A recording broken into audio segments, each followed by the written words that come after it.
So the holidays are right around the corner and you are worried that you're gonna pack on some extra weight during the holidays. In this video, I'm gonna give you 5 ways to avoid the holiday weight gain and continue with your results.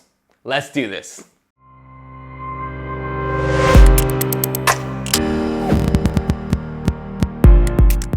What's up, Keto Camper? Ben Azadi here, certified functional health practitioner, best-selling author of 3 books, and here at Keto Camp, we are on a mission to educate and inspire 1 billion people on planet Earth. Thank you so much for watching this video and spending part of your day with me. All right, so now we have Thanksgiving, we have the holidays, Christmas, Hanukkah, all these different holidays that we're celebrating, which is wonderful.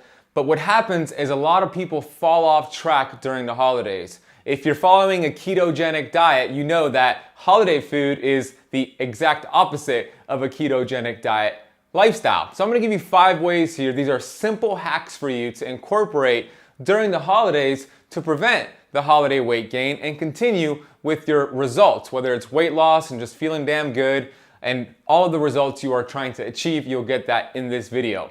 The first tip here, we're gonna start with what to do the day leading up to the meal, that feast meal coming up. Maybe it's Thanksgiving, maybe it's Hanukkah, Christmas. You know that you're gonna be around a lot of this delicious food. So what do? One thing I recommend that I personally do myself, which is a great way to prevent your body from storing fat from that meal, is to practice intermittent fasting that day leading up to that meal, to that dinner. Here's what's gonna happen. As you fast, your body's gonna start burning down its sugar reserves.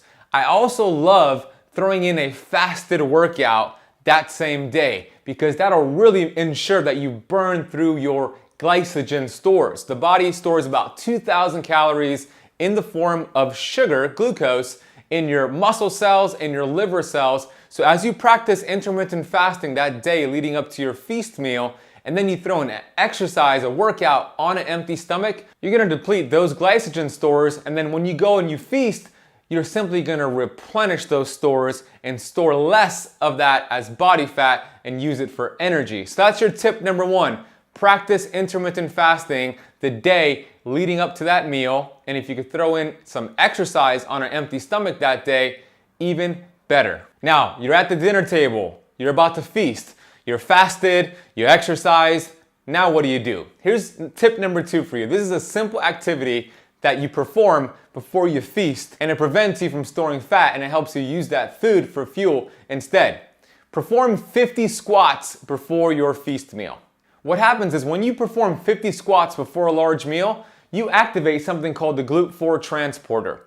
We love the GLUT4 transporter because this helps the body prevent the blood sugar, the insulin, from spiking so high from that meal, and instead it takes that sugar and packs it into your muscle cells, into your liver cells, and uses it for fuel. So when you perform 50 squats before a large meal, you're activating this GLUT4 transporter. And I'm gonna put a link to a study down below that shows exercise in the form of 50 squats before a meal can activate the GLUT4 transporter. It's a great way to do damage control and to control your blood sugar levels during that meal. So I encourage you to tell your friends and family during Thanksgiving, during your holiday meal, hey, have you heard about the GLUT4 transporter? Let's all do 50 squats before we eat so we could prevent us from gaining weight and instead use it for energy. So go ahead and get your GLUT4 transporter on. Some other things you can do to add to the mix before your meal is to have a couple of supplements like Keon Lean is a great way to manage your blood sugar and prevent it from spiking too high from that big meal. And also berberine is a great way to manage your blood sugar as well. So I'll throw that into the mix as well. I'll put a link for both of those in the notes of this video. Okay, now you're about to break that fast, you're about to feast. Here's tip number 3. Start your meal with protein and fat first. At this point of the day, your body has been fasted, you did your squats, you did your exercise, so your hormones are very sensitive.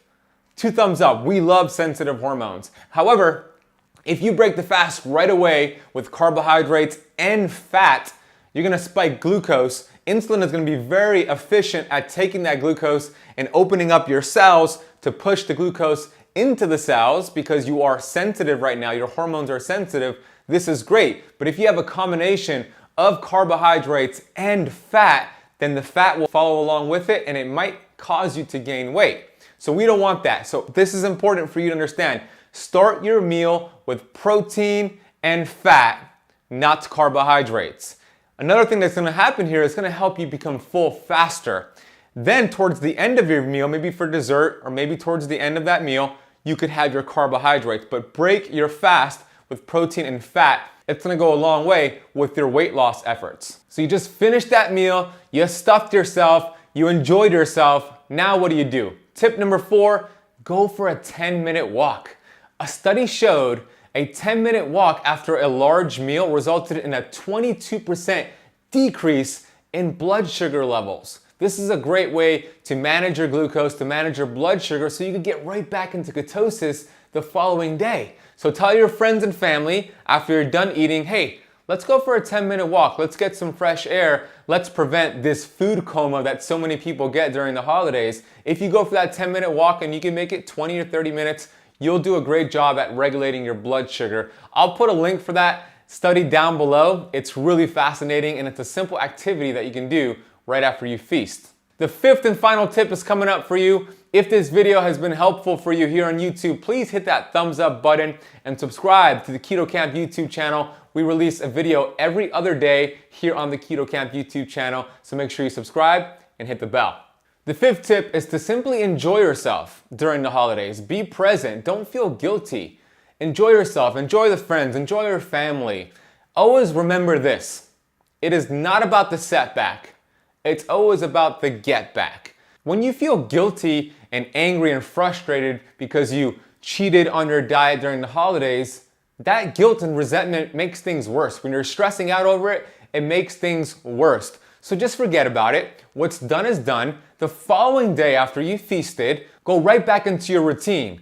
I love doing this. After I feast the following day, I go right back into intermittent fasting and I always get in a fasted workout because what's going to happen is at this point, your glycogen stores are now pretty full. You feasted the night before. So what's going to happen when you exercise the following day on an empty stomach, you're going to put your body fat stores at the front of the bus to be burned first. You're going to deplete your sugar reserves and go right back into fat burning and right back into ketosis. So I love that hack right there.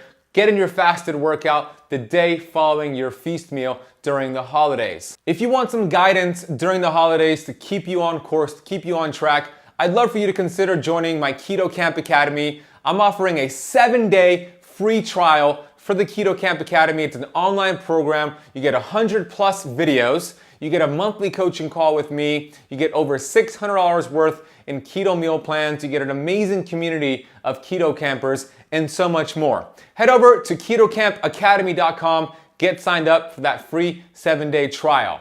I want to get to the YouTube comment of the day. The YouTube comment of the day comes from Christina Sanchez. She says, "So happy I came across your channel. I learned a lot. Thank you." Christina, I'm grateful you came across my channel as well. Thank you so much for watching my videos. Here on YouTube, let me know out of the 5 tips, which one was your favorite tip? Put it down below, comment with your favorite tip, and if you want to learn more about this information, head over to ketocamp.academy.com. Hit the thumbs up button if this video was helpful, and have yourself an amazing holiday.